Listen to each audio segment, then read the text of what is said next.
Hello, and welcome. We're going to start off in this week's parasha. We're going to do the first pasukim, the first verses of this week's parasha. We're going to discuss about Avram and Yitzchak. So if everyone looks in the booklets, we're going to quote the first pasuk of this week's parasha. So it goes like this. Ve'ele toldos Yitzchak ben Avram. We say these are the descendants of Isaac, of Yitzchak, the son of Avram. Avraham hoilid es Yitzchak. That Abraham gave birth to Yitzchak. Now, what's wrong with that? What's wrong? Well, he didn't literally give birth to him. Saying his wife Sarah gave birth to him. Okay, as they say, the father is pacing in the delivery room back and forth, and he's all nervous. At the end, the doctor comes in and says, "Congratulations, it's a boy, it's a girl." Wow, he says, "Wow, amazing. At least she will not have to go through what I just went through." So, what you're saying is that it's not really Avram, but rather Sarah who gave birth to Yitzchak. Okay, that's a good point. But in Arabic, Walid and Walid it's like Walid is the father, so it's very close. I thought the Walid is like the Arabic. Is Holid is actually fathered Yitzchak. It's correct.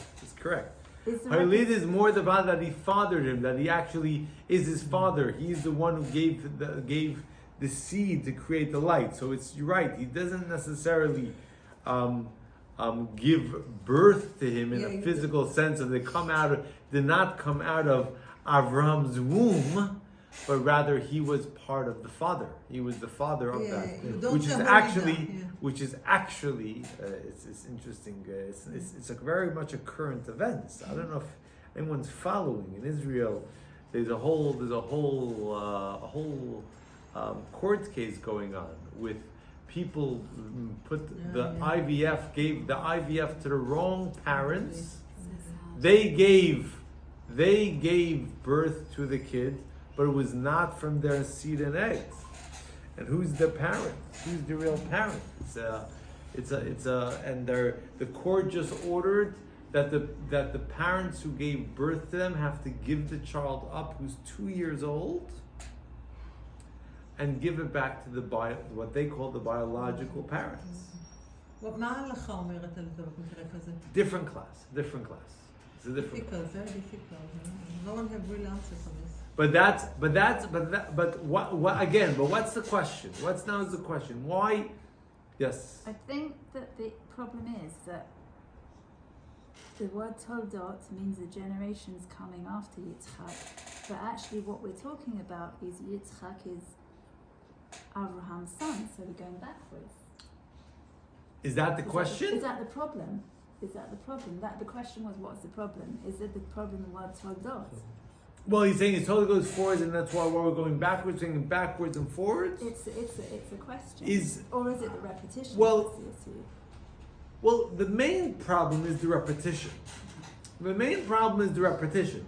Because if I say that it's Yitzchak ben Avraham, that it's Isaac the son of Avraham, do I not know that Avram gave birth to Yitzchak? Yeah. It's obvious. Of course, Abraham gave the son of Abraham. Abraham fathered Isaac. Yeah, he's a son, so he must be the father. Right? If I say that you're your father's son or daughter, then obviously you gave birth to them, or fathered them. More precise. Why does the Torah say it in a repetitive manner? The Torah is very, very exact in its wording. Every word is exact to the point that from an extra letter or one of the crowns, every kibbutz even on the crowns, we learn things from that.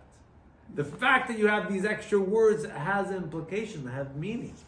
What is the meaning of that? The fact that the Torah is repetitive, that Avram fathered Yitzchak. Okay? Mm-hmm. So Chaim, why don't you read the simple answer? Where are we going from? The commentators ask. Yes, the commentaries ask. Isaac's achievements are to Abraham's credits.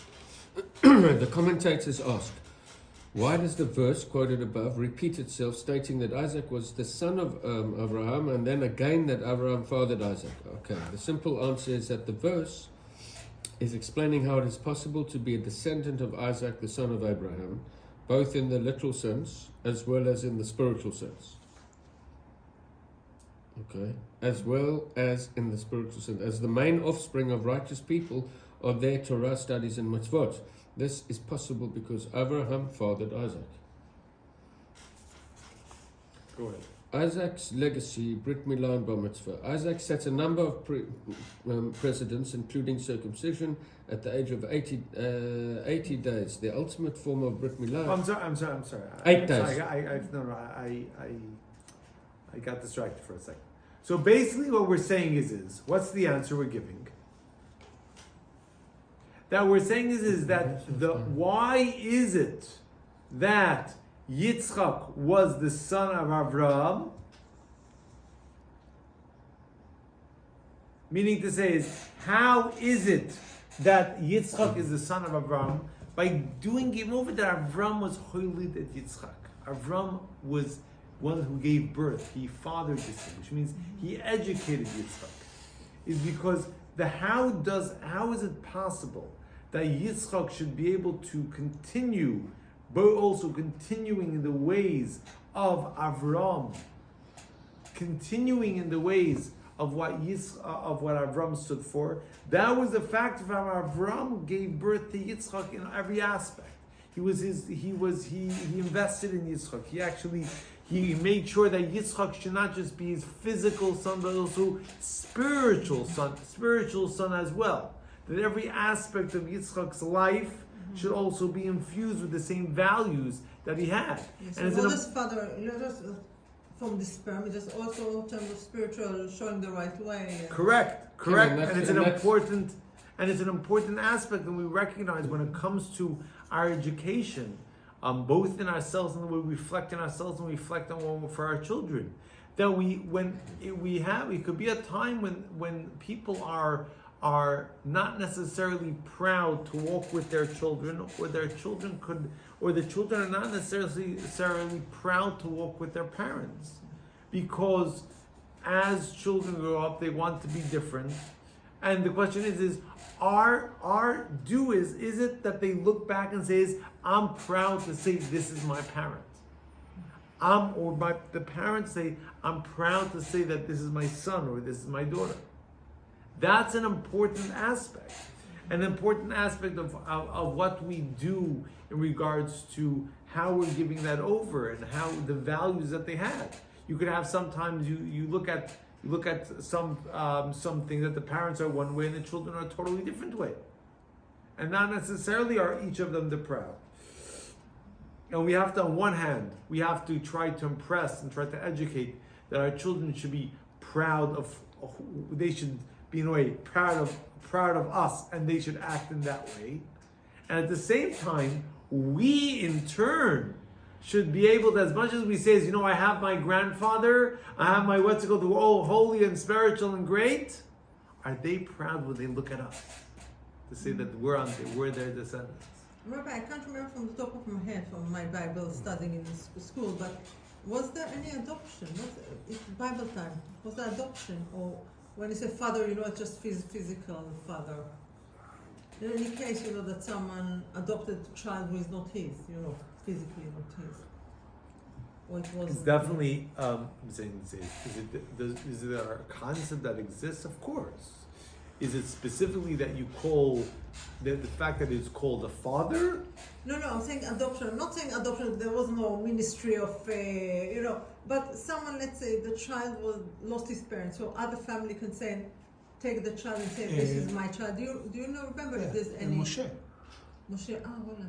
Yeah, that's that she kind of adopted him. Miriam?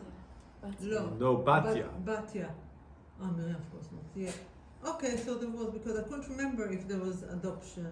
Because here we're talking about father, like physical father and spiritual father. Right. But what if there was just spiritual parents, so to speak, Right. which not involve the physical thing? Yeah, I'm saying you do. I'm saying the concept of taking care of a child definitely does exist. Yeah, but not just the care that makes sure he's ate lunch or sort of like adoption, when child moves to live Literally with take another him into family. the family. Yeah, Take him into exactly. the family. That's the one. Take him into- You're asking is if it happened? Very likely it happened. Yeah, It we does. don't know The from Torah the- very does the Torah identify in the No, if it says Chamishe in the book, Chumshei Torah It's of not. this concept. Just I think interesting. it's- No, not really. I don't think I'm trying to think if there's any specific one in the Chamishe Chumshei Torah which we have that was an adopt. Where the father. Not You necessarily do just have mother. a stepson, which means the mother got remarried, yeah, which that's means right. you do have that concept. You don't necessarily have Adoption. Okay. adoption. Sure, just thank you. No problem. So,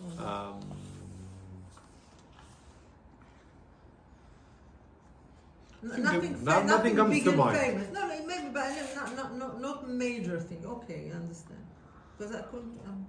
Some things I But can remember even from so, school, meaning some to say things I is, can't. yeah, saying there's nothing that I think that's specific that comes to mind. But it was something that actually, it was something that this idea that came up as of quite recently to me in regards to spiritual father, because when I was in Antwerp, we started a program there. It's a program that's really throughout the world, but we started one in Antwerp called Avotu Banim.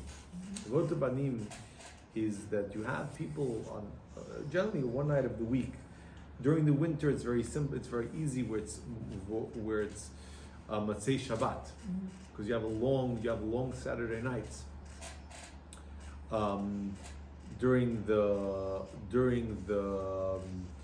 winter, so at that point, so that's what you do father and son get together, and they learn together.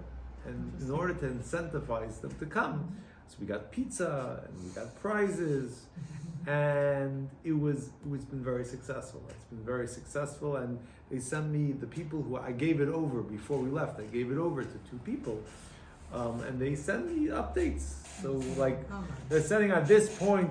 We grew from like 30 kids to 50 kids, and now they send me already up to 70 kids.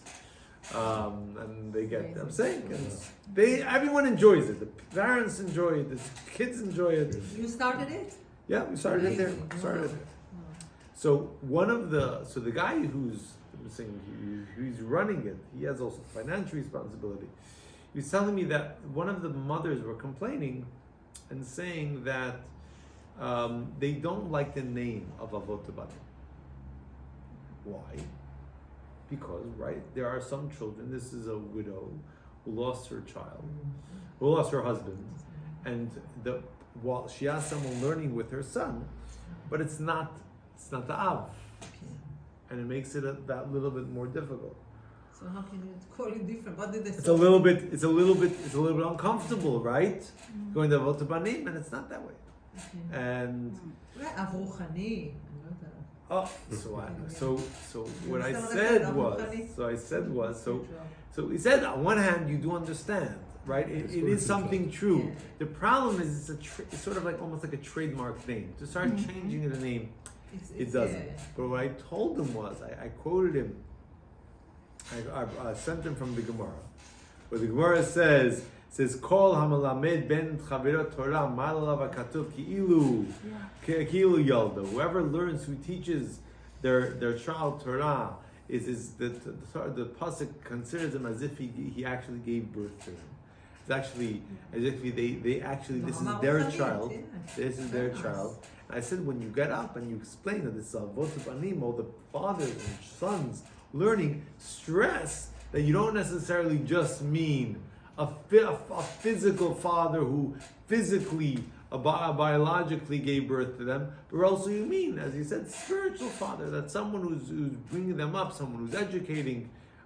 They're also that a real father to that child. I always, I always strongly believe that being a father is definitely not just physical thing. It's way beyond that. Being a father. 100%. So that's going along lines. Is that's what it means, that educating someone in that way. Okay. Now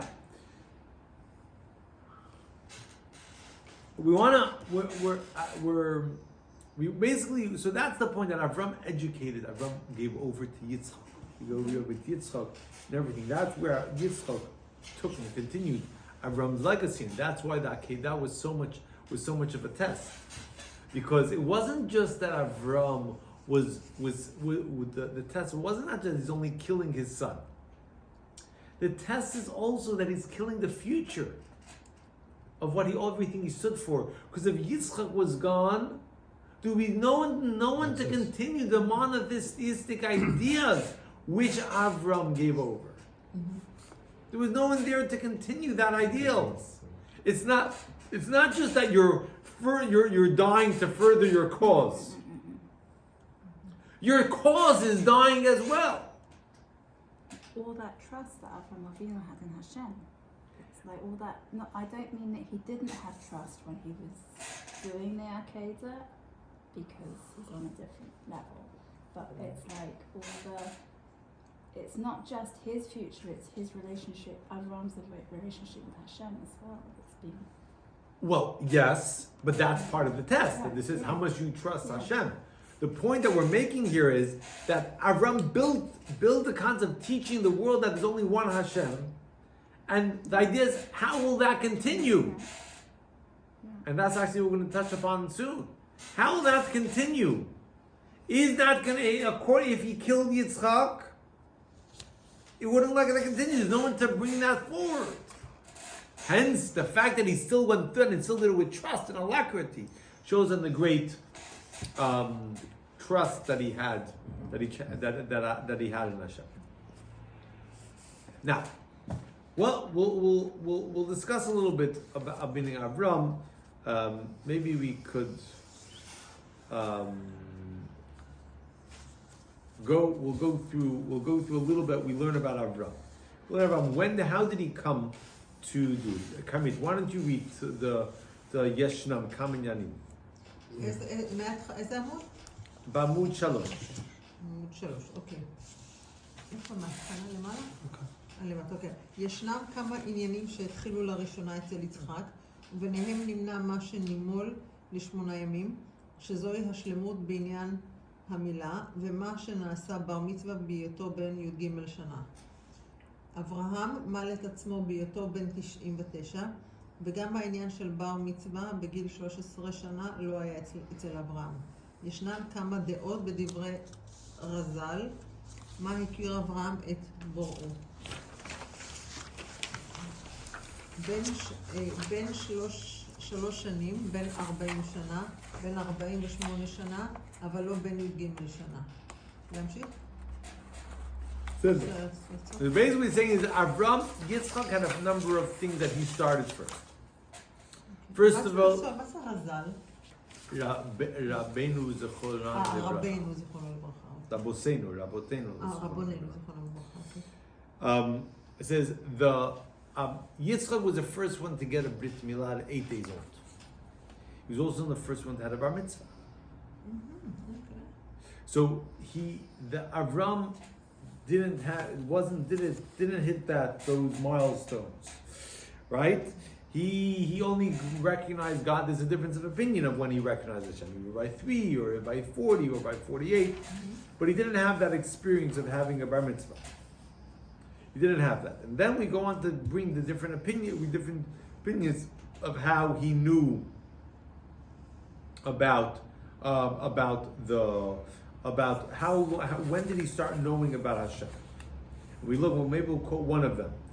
We first go to Dekel. Why don't you read first the source to it? Interesting source from the Gemara Nidarim. אמר רבי מי בר אבא, בן 3 שנים הכיר אברהם את בוראו, שנאמר, עקב אשר שמע אברהם בקולי. עקב חשבונו בגימטריה הוא 172, וכל שנותיו של אברהם היו 175, ועקב שנים שמר את חוקותיו של הקדוש ברוך הוא.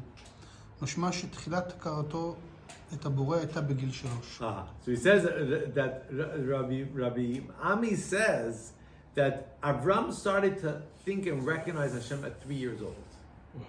How? Because it says Akev. We say in the Torah that since you listen to my voice, Akev has a numerical value of 172.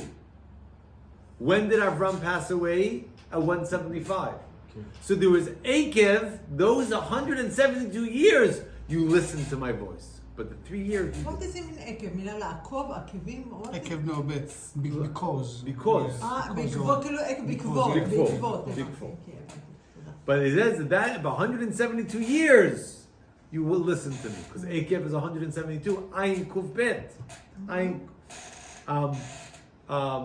But so at three began to recognize Hashem. That's what the Talmud says. Kathy, why don't you read the next one in English? It's a different opinion. Once Abraham was weaned, his mind began to ponder day and night how the universe could exist without one to lead it. His heart contemplated this until he understood the true and just path on his own. He realized that there is one God who runs the universe and created everything. Abraham was 40 years old when he recognized God. He says, on one hand, he began to start understanding about Hashem at 3. But he didn't fully comprehend until that there's a power that's running everything until he reached the age of 40. Began to realize that something was up, something the world is not running the way it, meaning to say it wasn't the idols running the world. There was something more to the world than just what it appeared. But at the age of 40, he comes to actually recognize Hashem. That's what Maimonides quotes. The Medrash Rabbah says he actually recognized Hashem at 48. We're 48 years old. So we have different ages that he had. But the fact that according to none of the opinions, he did not have a bar mitzvah, right? The first one to have a bar mitzvah was Yisrael. Yeah. Okay? Now, we learned in last week's parsha that in the day that Yitzchak was weaned, Vayigamal Hayalet, they said Vayas Avram Mishte Gadol Vayom Yigamal et Yitzchak. That Avram made a big feast, simple meaning, a big feast, on the day that he was weaned. Now there's two different ways to explain. I think when they stop breastfeeding. Okay. So there's different things of what that means. Exactly, you pointed out. What does it mean, Higamel? It's a Yud Gimel Vemal, it could be. It could be Higamel, that means that he was Hey Gimel Mal, that Hey and Gimel comes out to be Hey Gimel? Yeah. 8. 8! 8 days he was.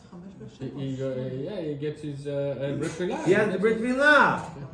He Gamal. 8 days he was Brit Milah. So this was the day of his Brit Milah. And then Avram made Mishte Gadol. He made a feast. From actually here we learned that we should make a Mishnah. It's important, the mitzvah to have a sudah. When you make a Brit Milah, when you have a circumcision, you make a meal. Yeah. Yeah. So that's what's it called? So all started from there. That's one opinion. The second opinion says that what does it mean by Devi Gamal?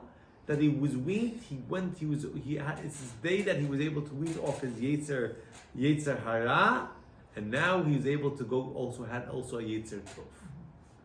That's what does it mean, the day that he was weaned. So it either means that the day of the feast was on the day when he was 8 days old or 13 years old. It was 8 days, it was Brit Milah, or when he became Bar Mitzvah. Okay? Now, why was this called a Mishteh Gadol? A big feast.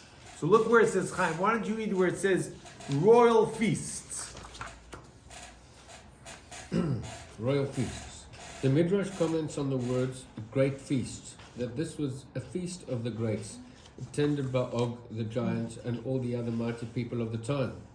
All the nations of the world had appointed Abraham as a ruler over them. So when he held a feast, he invited all the kings, including Og. Very good. Which means, so why was it called a big feast? Because of the great people. Not that the feast itself was as big in quantity, big people but the people there. It was a who's affair. It was a very special affair. Now, let's just go to where the next page. That by the bait at the pot. Omer le'ok. Amnu le'ok. Debate at the party, source 6. Go ahead, Carmel. אמרו לאוג, האם לא היית אומר שאברהם דומה לפרידה עקרה שאינה מולידה? אמר להם, מה מתנתו? עלובה היא, הלא כן? אם אשים את אצבעי על יצחק, ארסק אותו. אמר לו הקדוש ברוך הוא, מדוע אתה מזלזל במתנתו? חייך שאתה רואה 1,000 ורבי רבבות יוצאים מבני בניו, ואין סופך ליפול אלא בידו. שנאמר, ויאמר השם אל משה, אל תירא אותו, כי בידך נתתי בגו. Okay. So he said that Og came to the party on the day of his bar mitzvah. Okay? Comes to the party, and they tell Og, wait a second. Tell Og, you always told us that Avram was not able to have children. We see he did have a child. So what happened to your telling us that Avram is a worthless, he can't do anything? And there you go, he has a child. He has a child. Yes. You're wrong. So Og says, look at it. He's this clany little... I could crush him with my finger. That's what it is. Hashem says, you say you crush him with your finger, mark my words. That his from this child will come generations that will eventually kill you. They will eventually be stronger than you. Now, we have to understand what's going on. Meaning to say is, first of all, the question is if he's 30, according to the opinion that it was 8 days old, it's fine why Og said that. But according to the opinion that said he was 13 years old, now you're waking up that Avram had a kid. You're 13 years too late. Why are you waking up now that Avram had a child? Right? If you wanted to say that Og was wrong all the time, you should have woken up 13 years ago. Why are you making a big deal about that now? And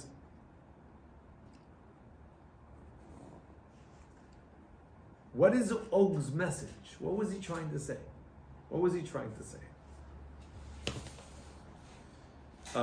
So let's look where it says Avram's path is a dead end. Look at the bottom of page 6. Tekel. כי אוג טען שלא יהיה אברהם אבינו באמונתו, אבל אין זה עניין לצעירים, שלא ימשכו אחרי זה. וזאת פירוש המילים אינו מוליד, שאין לזה המשך. So which means is, What is it? What did Og really say? He didn't say that Avram can't have kids. He's saying Avram is a very holy guy. He's great. He's amazing. He's great. But he's someone who's very holy. But he can't. He's not the inspiration. He's not going to be able to pass that on to the younger generation. He's old-fashioned. The younger generations are into strength. Not this ethical ideals, this spiritual ideals. There's no future to Avram. There's no continuation. There's no continuation to this idea. That was Og's Thinking. way of thinking. And why was Og's way of thinking that way? Because he represented the whole idea of strength. He was a giant. Kathy, look at source 7. We speak about Og's physical might. Only Og, king of Bashan, was left from the remnants of the Rephaim. His bedstead was a bedstead of iron. Is it not in Rabbah of the children of Ammon? 9 cubits was its length, and 4 cubits its breadth, according to the cubit of the man. Bedstead of iron. As a child he was very strong, and when he lay down he would break a wooden cradle, thus they made him one of iron. Rabbah of the children of Ammon. This is still there in his hometown, attesting to the wonder of a child so large. Which means that in Og's town, in Ammon, they had a museum with his cradle in it. His cradle, since he was a child, he was so strong he would break a wooden cradle, so they made him a metal cradle. Made a metal cradle. And they had a museum of this is Og's cradle. That was what people would want to come see. So which means that Og represents really strength. He represents the idea of strength. That's what he says. That's going to be continuation. The main thing is physical strength. That will be the actual continuation. That's what the next generation will connect to. That's how we're going to make an impact on the next generation. That's how we should educate them. And that's what they're going to go for.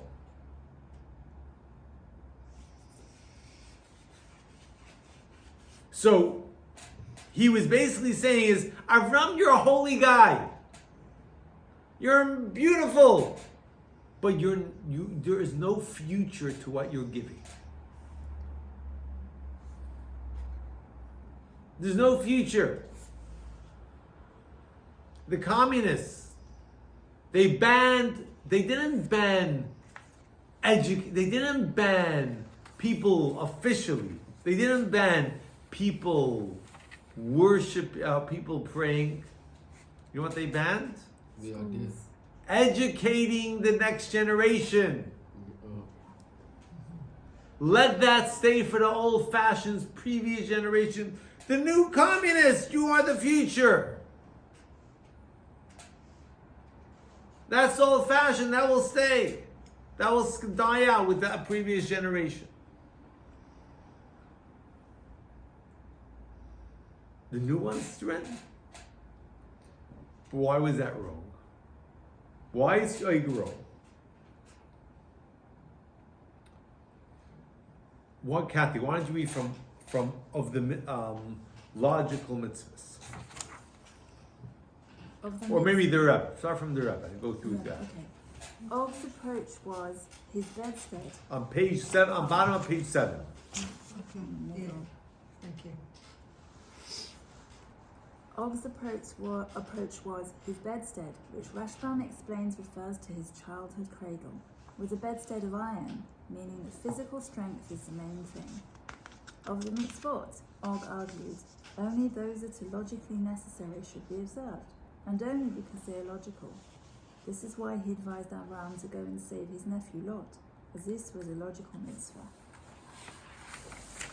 The verse states his bedstead was in Rabbah of the children of Ammon. Rabbah was the capital city, and his bedstead was displayed there in order to educate the residents of the country, teaching them his approach that physical strength is paramount. Okay, continue on, Chaim. Isaac's education won't last. Og countered that this offspring is merely a gift, not an organic outgrowth that can take root and flourish. This wouldn't last, he said. He could crush it with his little finger. Meaning to say is it's not, he's saying is it's them matana. The fact that you have Yitzchak, you have Isaac, you have a child, that's not something that's going to last. It's not something that could last. Yeah, God gave you a gift. But you think you're going to be able to give over to the next generation? Not going to happen. That's what Og's point was. No one's going to buy into this. Next generation is not going to go for it. What was Og scared of? What was Losing power? Og scared of? Losing power? Losing ultimate power. Well, he didn't believe that, according to what we're saying here, he didn't believe in the giving, or the main point of education is the ethical, and the investment should be in the ethical education, in the spiritual education. He believed in the main thing should be in the physical. I've read that the Torah shows us when it comes to Bnei Israel, and that it was Yitzchak and not Ishmael who was very strong, and Yaakov and not Esau who was also very strong. So our strength lies within our spirituality. That's what lasts. It's not in the strength, physical strength. Right. See, it's not the physical strength, but it's the spiritual strength that actually creates the physical. So that's what we're going to say now. Why don't you continue, Carmen? Amrullah Kadosh Baruch Hu says God. So how did he answer in C? God's answer, page 9. ואמר לו הקדוש ברוך הוא, מה אתה מבזה על מתנתו? תאריך ימים ותיפול בידי 1,000 אלפים וכו' של בני בניו. כי גם בכל זאת ובריאות בגשמיות הוא רק כשיש בסיס ויסוד של רוחניות ואמונה. כי בלאו הכי, למה לא יחטא הבן וירדוף אחרי מותרות וכו'? דבר שיפגע סוף סוף גם בחוזק ובריאות ובגשמיות. להמשיך? כן. ולכן מלחמת אוג שבה נפל ביד בני בניו של יצחק הייתה מלחמה ממש. בחרב, כמו שנאמר בכתוב, והכהו ישראל לפי חרב, ולא כמלחמת יריחו שהייתה באופן ניסי על ידי שופרות וכו'. וכמלחמת סנחריב וחיילים. היי גבנה. מה זה? וכהי גבנה. סנחריב וכהגבנה. זה כמו וקדום. אוקיי. וטעם הדבר, כדי להראות שבריאות הגוף וניצחון גם בגשמיות, אפילו בטבע, תלוי בבריאות הנשמה, הבא על ידי אמונה שלמה עד כדי מסן באלוקי עולם. מסירת נפש. מסירת נפש. מסירות נפש, אוקיי. So he's saying is what did Hashem tells you? It says you're embarrassing my gift. It says you got to know that real physical strength comes also from the spiritual strength. If you don't have the moral strength, even if you invest in the moral idea and the correct idea, have true morality, even the physical strength will eventually waste away. Many cultures have been very, very strong, but what brought them to defeat, and another culture was stronger, got them, was the decay of their morality. And that also continued to bring about the actual decay of their physical strength as well. The moral strength is in essence the true power that eventually from there we also have our physical strength. And you can't, without investing in that morality and that spiritual strength, being connected to the high, that also that physical strength will also be missing. And that's a tremendous lesson. That we gotta know is what's important. Especially when we sometimes look around the world and continue on. Why don't you continue on the next page, contemporary message.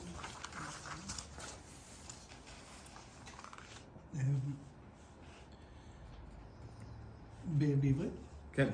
ההוראה מזה לכל אחד ואחד מישראל. כאשר יהודי מתבונן היכן הוא נמצא בעולם, שמעשיו קשים ורעים והרשעים גוברים בו, יש לו ריבוי העלמות והסתרים, ואפילו בעצמו.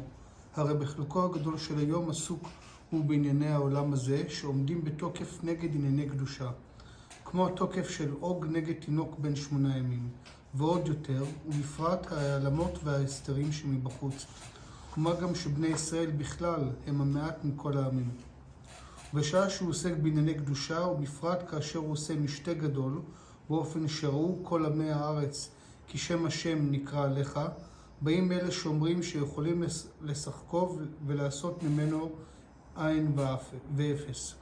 אזי יכול לחשוב מניין ניקח כוח על תורה ומצוות ומעשים טובים. ומה גם שדורשים זאת ממנו לא רק ביום כיפור בנעילה, אלא במשך כל השנה. כיצד יוכל להתמודד עם כל העלמות וההסתרים? על כך אומרים לו את ההוראה, מעשה אבות סימן ונתינת כוח לבנים. מוצאו מאברהם אבינו, אביהם של כל בני ישראל, שלא התפעל מהעולם כולו והכריז כל עולם, שהעולם הוא אלוקות, אין עוד מלבדו, ועל ידי זה הוליד את יצחק. וכך גם כל יהודי, בכל זמן ובכל מקום, אין לו להתיירא כלל מאלה שחושבים שכוחם ועוצם ידם וכולי. הוא מתקשר עם הקדוש ברוך הוא בהתקשרות שלמעלה, מטעם ודעת. הוא ממשיך זאת גם בימי החול ומעשה חול, ועושה מהגשמיות כלים לאלוקות. תולדות יצחק ברוחניות. ועל ידי זה נמשך גם בתולדות יצחק כפשוטו, שנכדיו של יצחק מנצחים את כל אלו הלוחמים נגד הקדוש ברוך הוא ותורתו, כמלחמת עוג, וזוהי הקדמה והכנה לכיבוש ארץ ישראל, ארץ הקדושה, על ידי משיח צדקנו במהרה בימינו אמן. Okay. So we're interesting. What we're saying here is that the lesson is when we think about it, when we go around the world, when we think about it, how there's so many people who are how strong they are physically, and we have to listen to them based on that. And we should fall in line because of the physical strength. We have to know that the real essence of the real strength is the spiritual strength. And we have to stay strong in that. We have to stay strong in that point of that should be what we're involved with.